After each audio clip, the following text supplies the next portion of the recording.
करे।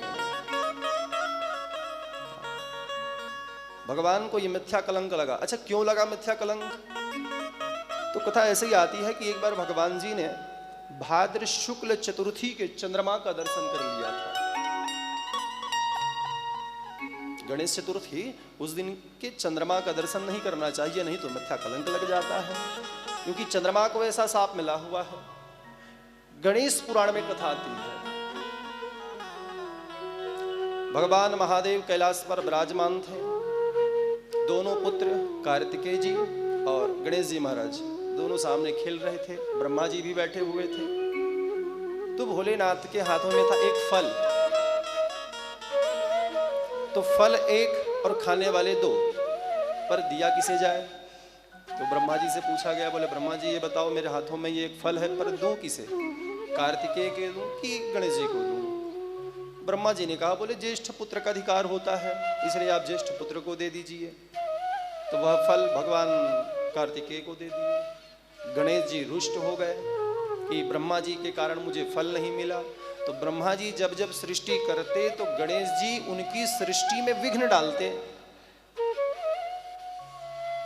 एक दिन ब्रह्मा जी सृष्टि कर रहे थे, गणेश जी महाराज ने ऐसा स्वरूप दिखाया भयानक कि ब्रह्मा जी भी भयभीत हो गए, डर गए।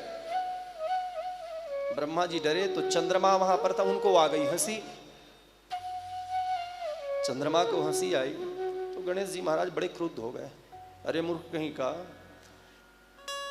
मुझे क्रोध आ रहा है, तुम्हें हंसी आ रही है? तो जाओ मैं तुमको शाप देता हूं, आज से जो कोई तेरा दर्शन करेगा उनको मिथ्या कलंक लगेगा। जो चंद्रमा सुंदर था उनका मुख मलिन हो गया। जो कोई तेरा दर्शन करेगा उनको मिथ्या कलंक लगेगा, उनको पाप लगेगा। महाराज चंद्रमा बड़े परेशान हो गए। यह शाप तो लगा हुआ है, पर शाप को दूर कैसे किया जाए? तो स्वर्ग चले गए इंद्र जी के पास। इंद्र ने देखा कि चंद्रमा आ रहा है। अब उनको पता है कि जो कोई चंद्रमा का दर्शन करेगा उनको पाप लगेगा। तो चंद्रमा ने कहा, बोले महाराज ये बताइए मेरा ये पाप कैसे दूर होगा? तो इंद्र देखो कैसे बात कर रहा है। चंद्रमा सामने खड़ा हुआ है और इंद्र, देखो भैया एक काम करना, इसके बारे में मैं कुछ नहीं जानता, तो ब्रह्मा जी के पास जाओ। क्यों? क्योंकि इंद्र को भी पता है अगर मैंने इनका दर्शन कर लिया तो मुझे भी पाप लग जाएगा।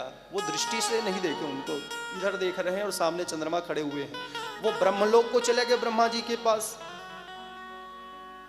महाराज प्रणाम स्वीकार हो, ये जो सांप लगा हुआ है इनसे मेरी निवृत्ति कैसे होगी, मुक्ति कैसे हो गई? ब्रह्मा जी को भी पता है। तो ब्रह्मा जी ने भी दृष्टि नीचे कर ली। उन्होंने कहा एक काम करना, तुमने जिनका उपहास किया है उन्हीं की आराधना करो। तब चंद्रमा ने गणेश जी की स्तुति की, गणेश जी का पूजन किया। गणेश जी प्रसन्न हुए। वरम गुरुयात वर मांगो, क्या चाहिए? तब चंद्रमा ने कहा, बोले महाराज जो आपने साप दिया है इस साप से निवृत्ति हो जाए, मेरी मुक्ति हो जाए।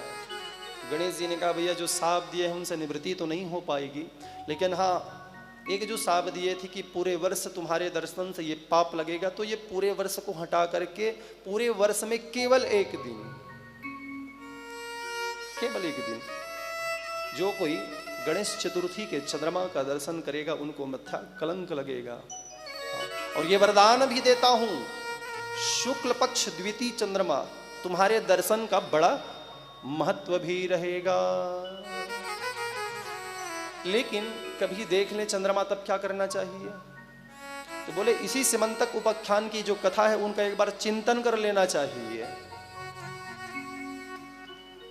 और एक उपाय और बताया है, छोटा सा पत्थर लेकर के पड़ोसी के घर में, लेकिन पत्थर छोटा ही हो, वाद विवाद की स्थिति ना पैदा कर दे। हाँ,